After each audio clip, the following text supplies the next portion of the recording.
नमस्कार, आप देख रहे हैं JJN न्यूज। आपके साथ मैं हूं निशा उप्रेती। उत्तराखंड वानिकी प्रशिक्षण एकेडमी में 128 वन आरक्षियों ने 6 महीने का प्रशिक्षण पूरा कर लिया है। इस मौके पर आयोजित दीक्षांत समारोह में सबसे अच्छा प्रदर्शन करने वाले आरक्षियों को पुरस्कृत किया गया। इस दौरान प्रशिक्षण में प्रदेश भर के जिलों के फॉरेस्ट गार्ड शामिल रहे। इस दौरान समारोह में मुख्य अतिथि के तौर पर प्रमुख वन संरक्षक डॉक्टर धनंजय मोहन मौजूद रहे। उन्होंने कहा कि प्रदेश में तैनात फॉरेस्ट गार्डों को मानव वन्य जीव संघर्ष के बारे में विस्तार से बताया गया। साथ ही वन्य जीव अपराध विषय पर कार्यशाला आयोजित कर महत्वपूर्ण जानकारियां भी दी गई हैं। आपको बता दें कि वन आरक्षी प्रशिक्षण के द्वितीय सत्र में 99 प्रशिक्षणार्थियों को प्रशिक्षण दिया गया। इनमें 39 पुरुष और 60 महिला वन आरक्षी शामिल रहे। इसके अलावा प्राथमिक वानिकी प्रशिक्षण केंद्र जयंती अल्मोड़ा के 29 पुरुष फॉरेस्ट गार्डों को भी प्रशिक्षण दिया गया। वही वन आरक्षियों को GPS, computer technologization, camera trap,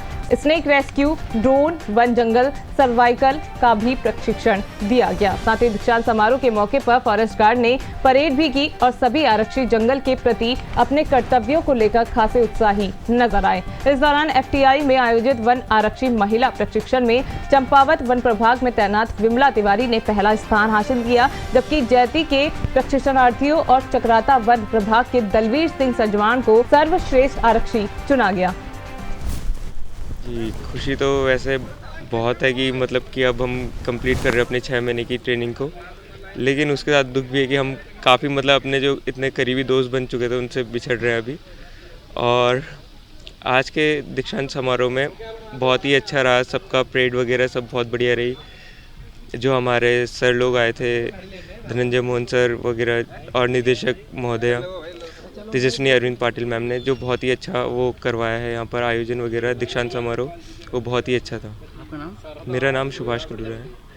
जो ये दीक्षांत समारोह आज हमारा हुआ है, तो इसके साथ ही हमारा जो द्वितीय सत्र है प्रशिक्षण का, उसका समापन हो गया है और हमने सफलतापूर्वक अपनी जो प्रशिक्षण है उसको लिया है। और जो दीक्षांत समारोह है इसकी तैयारी हम कुछ टाइम पहले से हमें कराई जा रही थी। जो हमारे PTI सर और मैम थे उनके द्वारा हमें इसके लिए जो ड्रिल प्रैक्टिस वगैरह थी वो कराया गया था। उनका जो कुशल जो उनका अनुभव है वो उन्होंने हमें हमारे साथ शेयर किया और हमें बहुत अच्छे तरीके से सिखाया उन्होंने। इसलिए बहुत कम समय हमें मिला, क्योंकि हम जो था अध्ययन भ्रमण के लिए गए हुए थे और साथ में हमारी कक्षाएं चलती थी, तो हमें बहुत कम टाइम मिलता था ड्रिल प्रैक्टिस के लिए। लेकिन कम समय में भी उन्होंने बहुत अच्छे तरीके से हमें गाइड किया और प्रशिक्षण दिया था।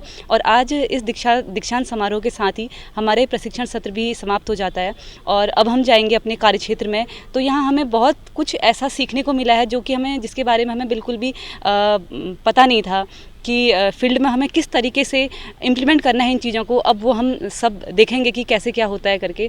तो यहाँ हमें मैम लोगों के द्वारा बहुत अत्याधुनिक सुविधाएं उपलब्ध कराई गई और हमें ड्रोन टेक्निक हो गया और जो GPS है और स्नेक रेस्क्यू है और जंगल सर्वाइवल की हमें 2 दिन की ट्रेनिंग दी गई थी। उसके लिए हम 2 दिन जंगल में ही रहे थे और वहाँ हमने देखा कि कम संसाधनों में किस तरीके से हमें वहाँ रहना है, वहाँ की परिस्थितियों को समझना है और उनसे बाहर निकलना है। तो हमें बहुत उच्च तकनीकों को मैम ने हमें दिया है, सारी सुविधाएं उपलब्ध कराई हैं और अब हम अपने कार्यक्षेत्र में ये हमारे लिए जरूर लाभदायक सिद्ध होंगी। तो धन्यवाद। मेरा नाम विमला तिवारी है, चंपावत वन प्रभाग चंपावत से। हुआ था 1100 से अधिक फॉरेस्ट गार्ड्स का, तो उनको हम फेजेस में ट्रेन कर रहे हैं। तो उस दौरान वो लोग जिनकी ट्रेनिंग अभी नहीं हुई है वो फील्ड में हैं। तो अब जो अगला बैच जो अप्रैल से शुरू करेंगे हम लोग, उनको करीब 1.5 साल फील्ड में हो जाएगा, तब वो यहाँ आएंगे। उसके फ़ायदे भी हैं क्योंकि एक तरह से वो वास्तविक जिम्मेदारियों का निर्वहन करके आते हैं, तो चीज़ों को एक दूसरे नज़रिए से देखते हैं और ज़्यादा प्रश्न भी पूछते हैं, वक्ताओं से ज़्यादा इंटरेक्शन होता है, तो एक पॉजिटिविटी भी है उसकी। पर हैं सभी अपने करियर के शुरुआती दौर में, और एक अच्छी चीज़ जो आगे प्लान कर रहे हैं कि इन सर्विस ट्रेनिंग्स भी हम कराते रहेंगे, जिससे इन लोगों का बीच बीच में एक रिफ्रेशर कोर्सेज और एक वो चलता रहेगा। तो ये थी ग्राउंड जीरो से हमारे संवाददाता दीपक अधिकारी की खास रिपोर्ट। अभी के लिए सिर्फ इतना ही। बाकी की तमाम खबरों के लिए आप बने रहिए JJN न्यूज के साथ। नमस्कार।